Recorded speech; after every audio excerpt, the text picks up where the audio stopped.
Hello friends, welcome to good luck classes. मैं Rashmi Srivastava. Friends, अगर आप किसी भी गवर्नमेंट जॉब की तैयारी कर रहे हैं या फिर करंट अफेयर्स से रिलेटेड आपको कोई भी प्रॉब्लम है तो आप मेरा करंट अफेयर्स वाला वीडियो ज़रूर देखिएगा। उसका लिंक मैंने डिस्क्रिप्शन में डाल दिया है। आज हम बात करने वाले हैं मैगजीन की करंट अफेयर्स पर। इससे रिलेटेड जितने भी इंपॉर्टेंट फैक्ट्स हैं उन सब पर हम बात करेंगे और हम उतनी ही बात करेंगे जितना हमारे एग्ज़ाम के लिए ज़रूरी है। चलिए स्टार्ट करते हैं। संयुक्त राष्ट्र जलवायु परिवर्तन सम्मेलन यानी ये ग्लासगो में हुआ था और ये जो टॉपिक है ये पूरे साल आपके एग्जाम में आने वाला है। इससे बहुत सारे फैक्ट्स हैं, चलिए देखते हैं। ग्लासगो स्कॉटलैंड स्थित स्कॉटिश इवेंट कैंपस में 31 अक्टूबर से 12 नवंबर के बीच United Nation climate change conference का आयोजन किया गया था। इसी कॉन्फ्रेंस ऑफ पार्टीज का 26वां सत्र बताया गया। इसे COP26 नाम दिया गया है। फिर हम बात करते हैं, इस सम्मेलन में दशक के अंत तक वनों की कटाई को रोकने और मीथेन के उत्सर्जन को न्यून करने का संकल्प लिया गया है। यहाँ पर 196 पार्टियों ने इसे अपनाया है। और यहाँ पर क्या कहा गया है कि ये जो अधूरी अपेक्षाओं और ठोस उपलब्धियों और ऐसी कई अपेक्षाओं के साथ इस समझौते को अधिकांश देशों ने 1.5 डिग्री सेल्सियस के तापमान प्राप्त करने की आशाओं को जीवित रखने के लिए एक महत्वपूर्ण कदम बताया है। ठीक है, उसके बाद यहाँ कहा जा रहा है कि मीथेन कार्बन डाइऑक्साइड के बाद जलवायु परिवर्तन में दूसरा सबसे बड़ा योगदान करता है। ग्लोबल मीथेन प्लेज की बात की जा रही है। आइए हम इसे भी देखते हैं। इसी ग्लासगो सम्मेलन से ही रिलेटेड हैं ये सारे फैक्ट। पहली बार इसे यानी कि ग्लोबल मीथेन प्लेज को पहली बार सितंबर 2021 में घोषित किया था। अब वैश्विक अर्थव्यवस्था में 2/3 उत्सर्जन करने वाले देशों को ये कवर करता है। इसमें रशिया, इंडिया और चाइना ने इस पर हस्ताक्षर नहीं किए हैं। यहाँ पर बात मीथेन प्लेज की हो रही है और जबकि ऑस्ट्रेलिया ने इसका समर्थन ही नहीं किया है। फिर हम बात करते हैं, भारत द्वारा एक पहल शुरू की गई है, उसका नाम है आइरिस पहल। इसका फुल फॉर्म है आपका infrastructure for resilient island state पहल। इसके तहत ये स्पेशली आपके द्वीपीय राष्ट्रों के लिए है, यानी आइलैंड कंट्रीज़ के लिए है। वहाँ पर जो भी दिक्कतें आती हैं, जैसे वो तट के पास वाला इलाका होता है तो वहाँ पर चक्रवात और प्रवाल भित्तियाँ ये सब बहुत ज़्यादा देखने को मिलते हैं। इस वजह से हमारी जो अंतरिक्ष एजेंसी है इसरो, उसने क्या किया है कि एक विशेष डाटा विंडो का निर्माण करेंगी यहाँ पर द्वीपीय राष्ट्रों में। फिर हम बात कर लेते हैं, इसी COP26 सम्मेलन में वन सन वन ग्रिड को मंजूरी दी गई है। ये भारत के प्रधानमंत्री और ब्रिटिश प्रधानमंत्री द्वारा एक ग्रीन ग्रिड पहल शुरू की गई है। यह भारत और यूके द्वारा सौर ऊर्जा का उपयोग करने और सीमाओं पर निर्बाध रूप से संचरण को एक पहल है। ठीक है, फिर हम बात कर लेते हैं, वन सन वन ग्रिड जो ये पहल शुरू की गई है, इसे अंतर्राष्ट्रीय सौर गठबंधन के जो कॉन्सेप्ट पर बनाया गया है। ठीक है, अंतर्राष्ट्रीय सौर गठबंधन जो है आपका, इसकी स्थापना होती है आपकी 2015 में और ये 3 चरणों में लागू की जाएगी। यानी जो वन सन वन ग्रिड वाली योजना है आपकी 3 चरणों में लागू की जाएगी। उसके बाद COP26 में ही कुछ लक्ष्य रखे गए हैं, जैसे कि नेट ज़ीरो एमिशन का लक्ष्य रखा गया है 2050 तक। कुछ देशों ने अपने अलग अलग लक्ष्य रखे हैं, उस पर भी बात कर लेते हैं। जैसे चाइना ने 2060 तक नेट ज़ीरो एमिशन का लक्ष्य रखा है और USA और यूरोपीय यूनियन ने 2050 तक ही नेट ज़ीरो एमिशन का लक्ष्य रखा है। ये नेट ज़ीरो एमिशन होता क्या है फ्रेंड्स? हम सभी जानते हैं कि जो कार्बन डाइऑक्साइड है ये हमारे वातावरण के लिए बहुत ज़्यादा हानिकारक है।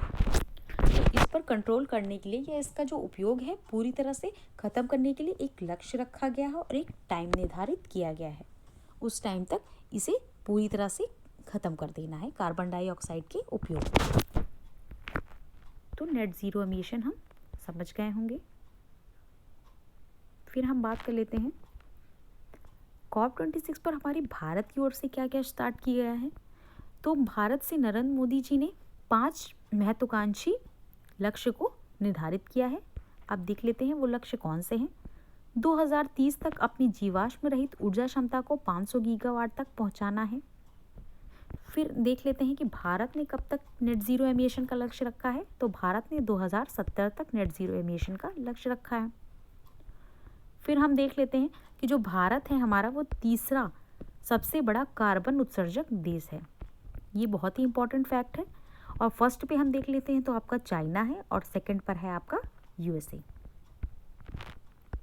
फिर इसी ग्लासगो सम्मेलन में आपके यूएनईपी और भारत सरकार द्वारा एक समझौता किया गया है जिसे मेजबान समझौता कहा गया है। हम यूएनईपी पर बात कर रहे हैं तो इसका हेडक्वार्टर है नैरोबी में। ठीक है, नैरोबी में इसका हेडक्वार्टर है।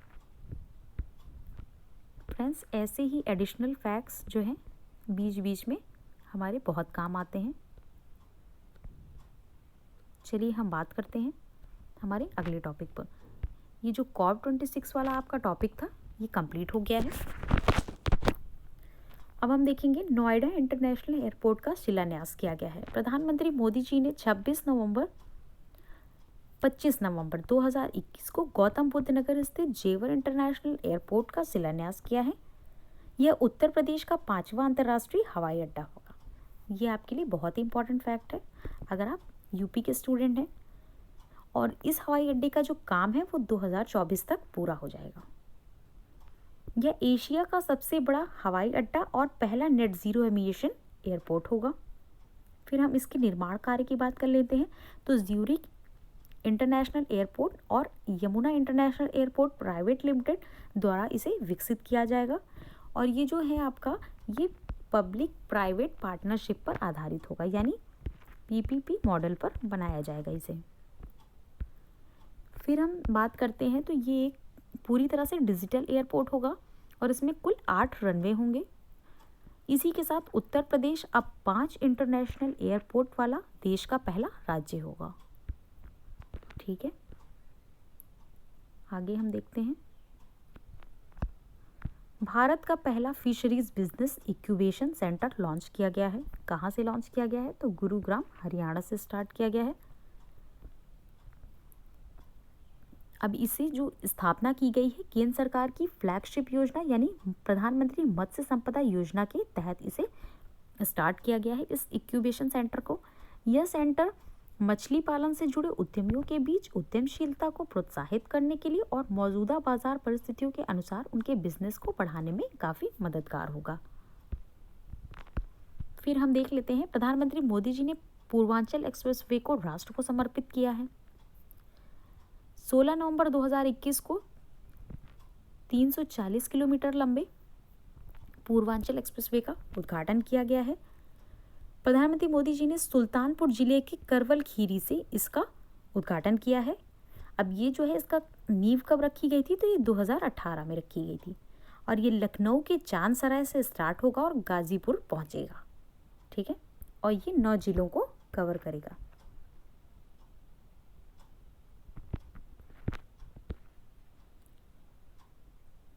फिर हम देख लेते हैं, हम बात करें भारत के पहले वर्ल्ड क्लास स्टेशन का उद्घाटन किया है। ये भोपाल के हबीबगंज रेलवे स्टेशन का उद्घाटन किया है और भोपाल यानी एमपी सरकार ने इसका नाम चेंज करके रानी कमलापति रेलवे स्टेशन कर दिया है। ठीक है, और ये भी पीपीपी मॉडल पर बनने वाला सबसे पहला स्टेशन होगा, ये हमें याद रखना है। और ये देश का पहला आईएसओ सर्टिफाइड स्टेशन भी होगा। फिर हम बात करते हैं नेक्स्ट की, तो नेक्स्ट है आपका डेयरी सहकार योजना की शुरुआत की गई है। केंद्रीय सहकारिता मंत्री एवं गृह मंत्री अमित शाह ने 31 अक्टूबर 2021 को डेयरी सहकार योजना की शुरुआत की है। इस योजना को गुजरात के आनंद से स्टार्ट किया गया है। किसानों की आय को दोगुना करना और भारत को आत्मनिर्भर बनाने के उद्देश्य से इसे स्टार्ट किया गया है। यह योजना सहकारिता मंत्रालय के तहत राष्ट्रीय सहकारी विकास निगम द्वारा लागू की जाएगी। यह योजना अमूल के 75वें स्थापना वर्ष पर आयोजित एक समारोह के दौरान आनंद गुजरात में शुरू की गई है। अमूल की स्थापना की बात कर लेते हैं तो 1946 में हुई थी। ठीक है, आई होप फ्रेंड्स आपको अच्छे से समझ में आ रहा होगा। फिर हम बात कर लेते हैं, अमेरिका बना आईएसए का 101वां सदस्य। आईएसए पर अभी हमने पहले बात कर ली है। 10 नवंबर 2021 को इंटरनेशनल सोलर अलायंस यानी आईएसए में शामिल हो गया है आपका यूएसए। और शामिल होने वाला ये 101वां सदस्य देश है। अमेरिका ने आईएसए का हिस्सा बनने के लिए ग्लासगो में COP26 जलवायु शिखर सम्मेलन में औपचारिक रूप से एक समझौते पर हस्ताक्षर किए थे। यहाँ पर भी ग्लासगो सम्मेलन का एक फैक्ट हमें देखने को मिल गया है। फिर हम बात कर लेते हैं ये आईएसए है क्या। चलिए एक बार इसे देख लेते हैं। यह एक अंतर सरकारी संगठन है और 2015 की बात करें तो फ्रांस में संयुक्त राष्ट्र जलवायु परिवर्तन के 21वें सत्र यानी COP21 की बात हो रही है यहाँ पर, इसमें इसका शुभारंभ किया गया था आपके आईएसए का। फिर हम बात करते हैं क्षेत्रीय सुरक्षा संवाद पर।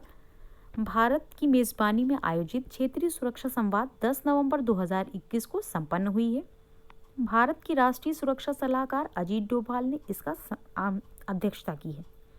यहाँ से हमें एक और फैक्ट जानने को मिल गया कि इसकी अध्यक्षता तो अजीत डोभाल ने की है, लेकिन ये भारत की राष्ट्रीय सुरक्षा सलाहकार भी हैं। ये पहली बार था जब केवल अफगानिस्तान के पड़ोसी देश बल्कि सभी मध्य एशियाई देशों ने इस बैठक में हिस्सा लिया है। संवाद में शामिल देशों में यह सुनिश्चित करने का संकल्प लिया है कि अफगानिस्तान को वैश्विक आतंकवाद का पनाहगाह नहीं बनने दिया जाएगा। ठीक है, अफगानिस्तान में क्या चल रहा है ये हम सबको पता है।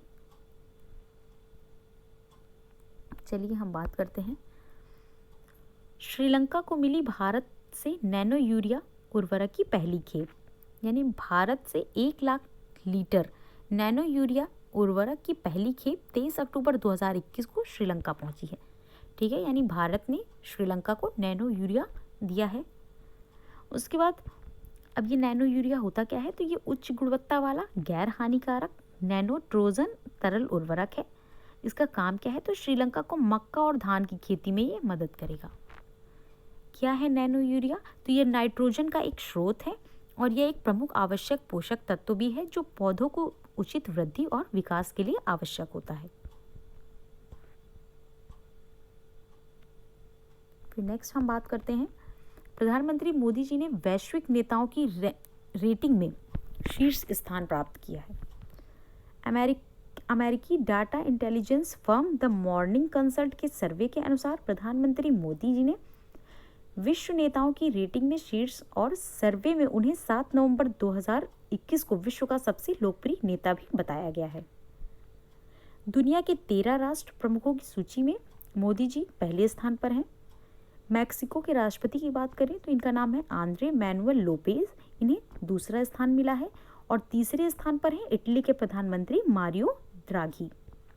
ठीक है, इस तरह से हमें इन देशों के राष्ट्रपति के बारे में और प्रधानमंत्री के बारे में भी पता चल गया कि प्रेजेंट टाइम में यहाँ के राष्ट्रपति कौन है।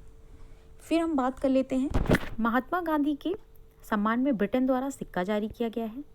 ब्रिटेन में दीपावली के अवसर पर 4 नवंबर 2021 को महात्मा गांधी के जीवन और विरासत का जश्न मनाते हुए ब्रिटेन के चांसलर व वित्त मंत्री ऋषि सुनक ने 5 पाउंड के एक सिक्के का अनावरण किया है।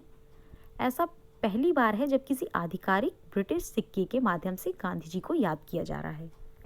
सोने और चांदी सहित कई मानकों में उपलब्ध यह गोल्ड सिक्का हीना ग्लोवर द्वारा डिजाइन किया गया है।